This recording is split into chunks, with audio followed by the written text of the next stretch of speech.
Hello दोस्तों, स्वागत है आप लोग के प्यारे से YouTube channel physics bye Sanjeet sir पर। पिछले क्लास में हम लोग जल परागण पढ़ लिए हैं। अब नेक्स्ट पढ़ना है कि कुछ ऐसे भी पौधे होते हैं जो जल में उत्पन्न होते हैं, लेकिन उनमें परागण की क्रिया जल के माध्यम से न होकर कीट या हवा के द्वारा होता है। तो देखिए, एक है नीलकमल,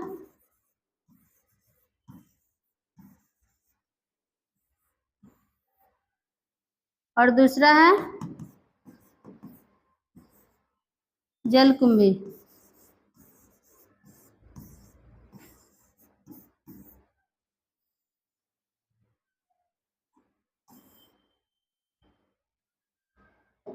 तो देखिए, नीलकमल और जलकुंभी दोनों में परागण की क्रिया जल के माध्यम से ना होकर किसी अन्य माध्यम जैसे कीटों या हवा के द्वारा होता है, और ये दोनों जल में उत्पन्न होते हैं। अब यहाँ देखिए, ये जो जलकुंभी है,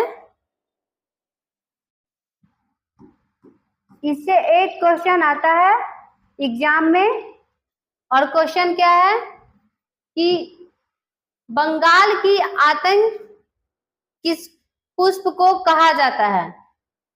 तो आपको क्वेश्चन आ जाएगा कि बंगाल की आतंक किस पुष्प को कहा जाता है। तो हम कह सकते हैं इसका आंसर होता है कि जो जलकुंभी होता है उसको बंगाल की आतंक कहा जाता है, क्योंकि ये जलकुंभी जो होता है जल में फैला होता है और ये देखने में बहुत सुंदर लगती है, और ये सुंदर भी होती है। और जलकुंभी को सुंदरता के कारण ही, मतलब इसकी खूबसूरती के कारण, इसको बंगाल से भारत में लाया गया है।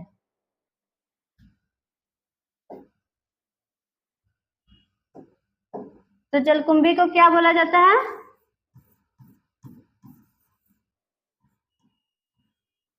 बंगाल की आतंक।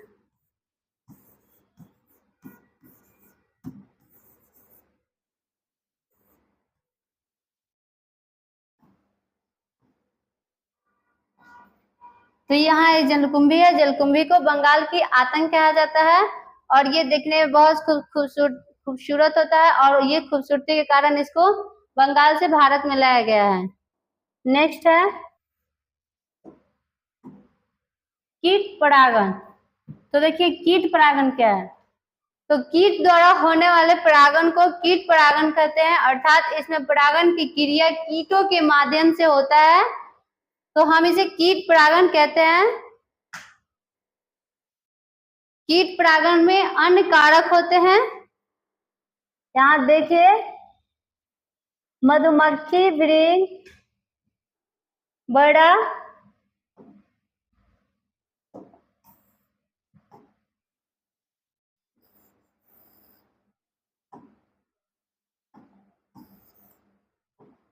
मधुमक्खी हो जाएगा, भृंग हो जाएगा, बड़े हो जाएगा, तितली हो जाएगा,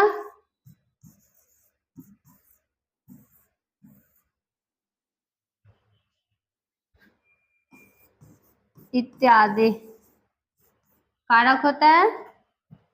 और इसकी विशेषता देखते हैं कि कीट परागण की क्या विशेषता होती है।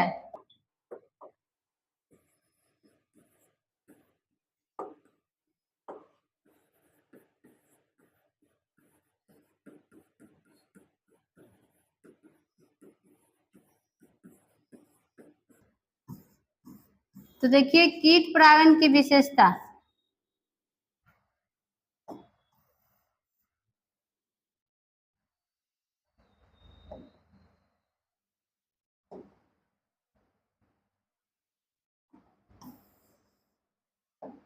तो इसकी निम्नलिखित विशेषता है, जिसमें से देखते हैं पहला,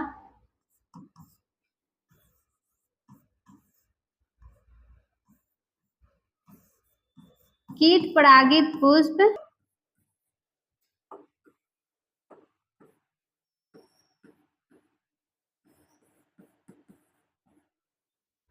छोटे और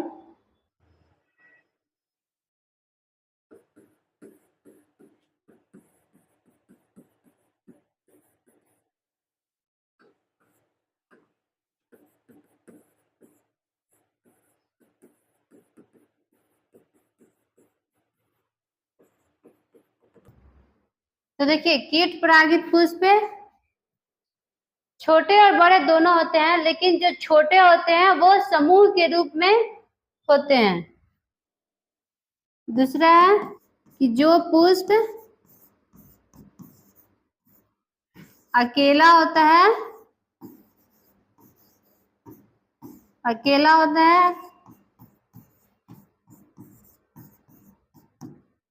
वह बड़ा और रंगीन होता है।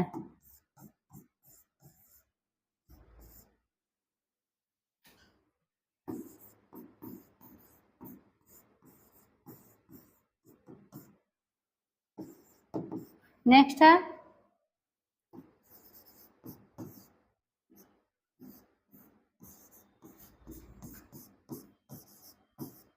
कीट परागित पुष्प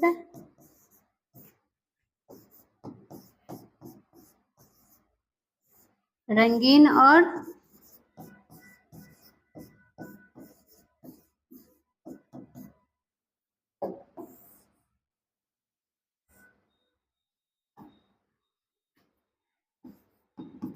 नेक्स्ट है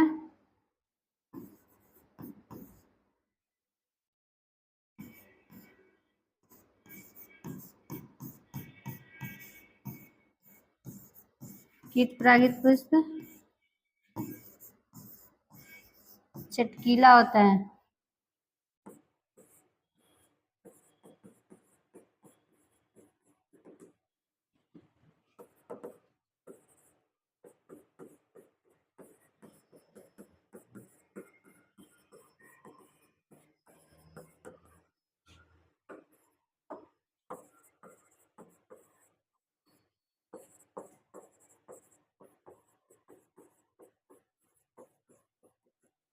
तो देखिए कीट परागित पुष्प की विशेषता क्या होता है। तो इसमें पहला है कि कीट परागित पुष्प छोटे और समूह में होता है। नेक्स्ट है कि जो पुष्प अकेला होता है वह बड़ा और रंगीन होता है। तो देखिए कीट परागित पुष्प बड़ा और छोटा दोनों प्रकार का होता है, लेकिन जो बड़ा होता है वो पुष्प सिंगल होता है और रंगीन होता है, और वही जो छोटे पुष्प होते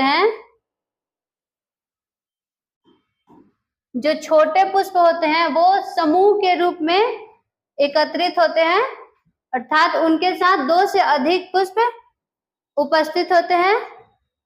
नेक्स्ट है कि कीट परागित पुष्प रंगीन और सुगंधित होता है।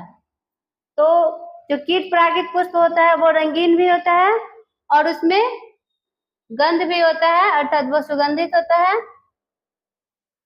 ताकि वो कीट जो होता है सुगंध से आकर्षित हो जाए और आकर्षित होकर वो पुष्प में रस को, मकरंद को चूसता है। और नेक्स्ट है कि कीट परागित पुष्प जो होता है चटकीला होता है। चटकीला या चमकीला होता है, वो रंगीन होता है और वो रंग जो होता है कीट को आकर्षित करने में मदद करता है। कीट जो है लाल, पीले और नीले रंगों से ज्यादा आकर्षित होता है। नेक्स्ट है कीट परागित पुष्प में मकरंद युक्त होता है। तो देखिए जो कीट परागित पुष्प होता है उसमें मकरंद भरपूर होता है, ताकि उसमें परागन की क्रिया अच्छे से हो। तो इस प्रकार से हम लोग कीट परागित विशेषता को देख लिए कि कीट परागित पुष्प छोटे और समूह में होते हैं, रंगीन और सुगंधित होता है। कीट परागित पुष्प तो मकरंद युक्त होता है, और कीट परागित पुष्प जो होता है चटकीला होता है। तो देखिए इसका एग्जाम्पल इसका एक एग्जाम्पल है कि यहाँ साल्विया में कीट परागण होता है।